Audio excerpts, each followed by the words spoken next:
Cricketer Mohammed Shami की बेटी के होली खेलने पर मौलाना शहाबुद्दीन रजवी के विरोध पर मंदिर विश्वास कैलाश सारंग का बड़ा बयान। कट्टरपंथी और चरमपंथी अपनी सीमाएं लांघ रहे हैं और ये बर्दाश्त नहीं। मंत्री सारंग क्रिकेटर मोहम्मद शमी को लेटर लिखा है कि उन्हें और उनकी बेटी को कट्टरपंथियों से नहीं डरना है। मंत्री सारंग कोई भी अभिव्यक्ति की आजादी पर रोक नहीं लगा सकता। मंत्री सारंग इस्लाम कहता है कि मादरे वतन मातृभूमि से बढ़कर कुछ नहीं। मंत्री सारंग मौलाना शहाबुद्दीन रजवी देश की सामाजिक सौहार्द को ना बिगाड़ने नहीं तो बर्दाश्त नहीं किया जाएगा। मंत्री सारंग देश में कट्टरपंथी और चरमपंथी की राजनीति नहीं चलेगी। मंत्री सारंग बेटी को धमकाना कट्टरपंथियों के पेट में दर्द। मंत्री सारंग लड़की हूँ लड़ सकती हूँ का नारा देने वाली प्रियंका गांधी चुप क्यों है। मंत्री सारंग कांग्रेस तुष्टीकरण के कारण चुप, उन्हें आगे आकर बेटी का समर्थन करना चाहिए। मंत्री सारंग देखिए, कट्टरपंथी और चरमपंथी अपनी सीमाएं लांघ रहे हैं। इस देश में अब ये धमकी वाली राजनीति नहीं चलेगी। पहले मोहम्मद शमी को धमकी देते हैं कि उन्होंने इस्लाम के खिलाफ जाकर रमजान में पानी पिया मैच के दौरान। वो भूल रहे हैं, चाहे वो हिंदू धर्म हो या इस्लाम हो, हर धर्म यही कहता है सबसे पहले मातृभूमि है, मादरे वतन है। और मोहम्मद शमी जी ने जो किया वो इस मादरे वतन के शान के लिए, उसके सम्मान के लिए किया। और अब यदि उनकी बेटी ने होली खेल ली तो सोशल मीडिया पर इस तरह से धमकाया जा रहा है। मोहम्मद शहाबुद्दीन रजवी ने जिस प्रकार का बयान दिया है यह आपत्तिजनक भी है और खेदपूर्ण भी है। मैं उन्हें कहना चाहता हूं कि इस देश में इस तरह की धमकी वाली बयान नहीं चलेंगे। और मैंने आज पत्र लिखा है मोहम्मद शमी को कि कोई भी किसी भी तरह से डरने की और बचने की जरूरत नहीं है। यदि आपकी बेटी ने होली खेली तो इस देश की संस्कृति को याद रखते हुए खेली है। इस तरह से धमकी भरे बयान को इस देश में बर्दाश्त नहीं किया जाएगा। पर आपत्ति इस बात की भी है, क्या वो कांग्रेस के नेता कहाँ हैं, वो विपक्ष के नेता कहाँ हैं जो कहते हैं कि हम बच्चियों का संरक्षण करते हैं? वो प्रियंका जी कहाँ हैं जो नारे लगाती हैं लड़की भी हूँ लड़ सकती हूँ? वो राहुल गांधी, सोनिया गांधी कहाँ हैं जब एक छोटी बच्ची को इस तरह से कट्टरपंथी धमका रहे हैं, उसकी हौसला उसको किस तरह से हतोत्साहित कर रहे हैं?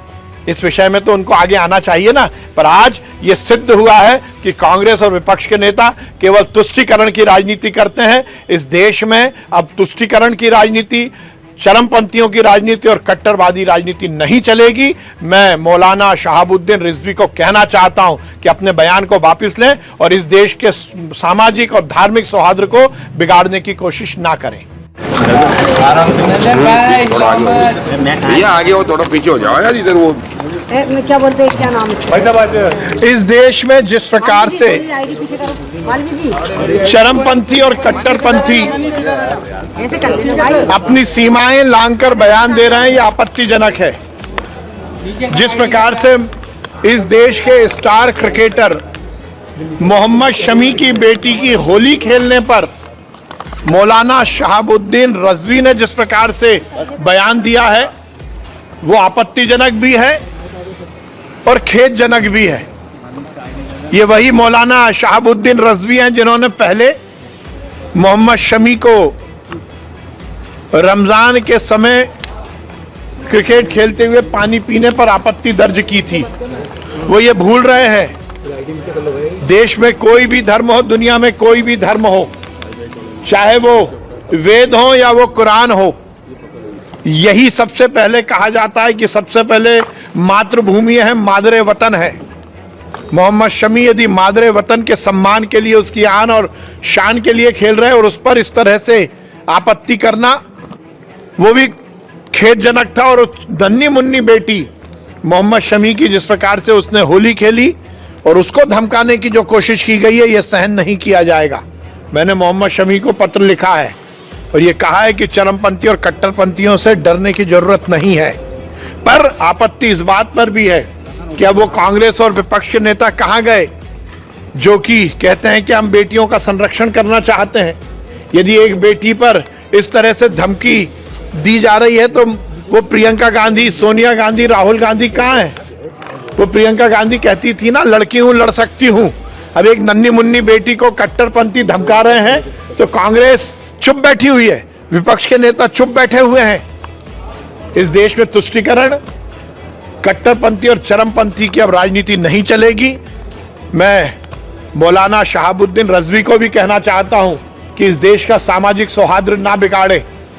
इस देश में होली ये देश की संस्कृति है और इस तरह से जिस तरह से आप बयानबाजी करके एक नन्ही मन्नी बेटी को धमका रहे हो, ये सहन नहीं किया जाएगा। कमलनाथ जी अपनी सरकार जो उन्होंने 15 महीने चलाई उसके बारे में तो थोड़ी ज्ञानवर्धन कर ले।